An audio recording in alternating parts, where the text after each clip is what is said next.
नमस्कार दोस्तों, आज हम आपको एक ऐसे भयावह हादसे के बारे में बताने जा रहे हैं जिसने न केवल सोवियत संघ बल्कि पूरी दुनिया को हिलाकर रख दिया था। यह है 6 अप्रैल 1986 का चेरनोबिल परमाणु हादसा।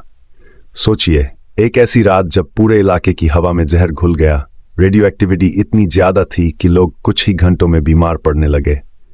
क्या हुआ था उस रात और क्या इसकी जिम्मेदारी से बचा जा सकता था? आइए जानते हैं इस भयानक आपदा की पूरी कहानी।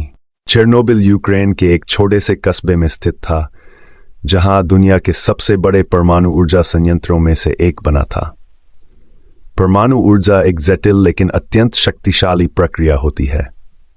रिएक्टर में यूरेनियम जैसे रेडियोधर्मी पदार्थों से भारी मात्रा में ऊर्जा निकलती है, जिसे फिर बिजली बनाने में इस्तेमाल किया जाता है। अब दोस्त 7 अप्रैल की उस काली रात की बात करते हैं। रिएक्टर जार में एक विशेष परीक्षण किया जा रहा था।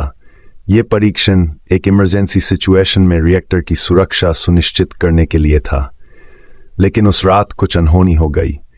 परीक्षण शुरू होने से पहले ही कई सुरक्षा प्रोटोकॉल को नजरअंदाज किया गया था।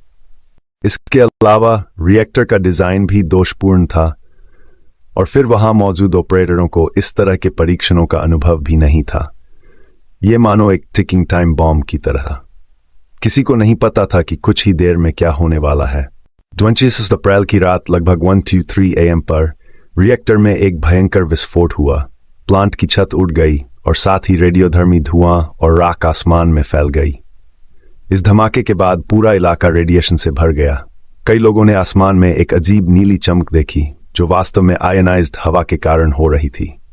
तो तुरंत 2 कर्मचारियों की जान चली गई और अगली कुछ घंटों में सैकड़ों लोग घातक रेडिएशन से संक्रमित हो गए।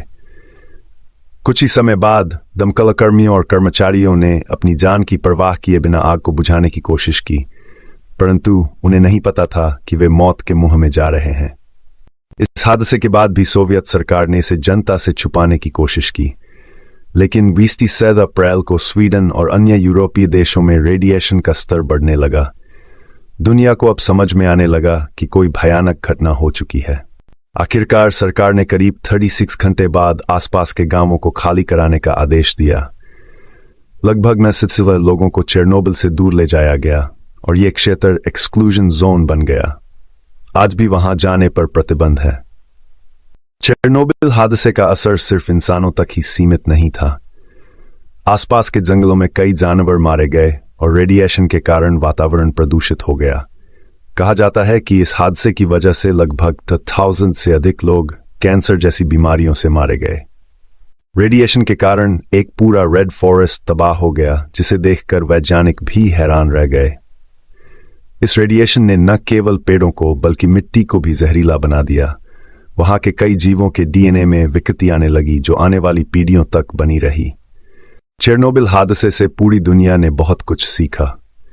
अब आधुनिक परमाणु रिएक्टर्स में कई नई तकनीकों का इस्तेमाल किया जाता है ताकि ऐसी कोई दुर्घटना न हो। आज रिएक्टर डिजाइन को और सुरक्षित बनाया गया है और ऑपरेटरों को बेहतर ट्रेनिंग दी जाती है। लेकिन इस हादसे का सबक यह है कि अगर हम सावधानी नहीं बरते तो तकनीक ही हमारे लिए खतरा बन सकती है। दोस्तों, चेरनोबिल हादसा हमें यह सिखाता है कि विज्ञान और तकनीक का प्रयोग करते समय हम कभी भी सुरक्षा से समझौता नहीं कर सकते। एक छोटी सी लापरवाही कितनी बड़ी त्रासदी में बदल सकती है, इसका यह सबसे बड़ा उदाहरण है। उम्मीद है कि यह कहानी आपके लिए एक सीख होगी कि कैसे हमें हर कदम सोच समझकर उठाना चाहिए। ऐसे ही और भी ऐतिहासिक घटनाओं के बारे में जानने के लिए हमारे चैनल को सब्सक्राइब करें।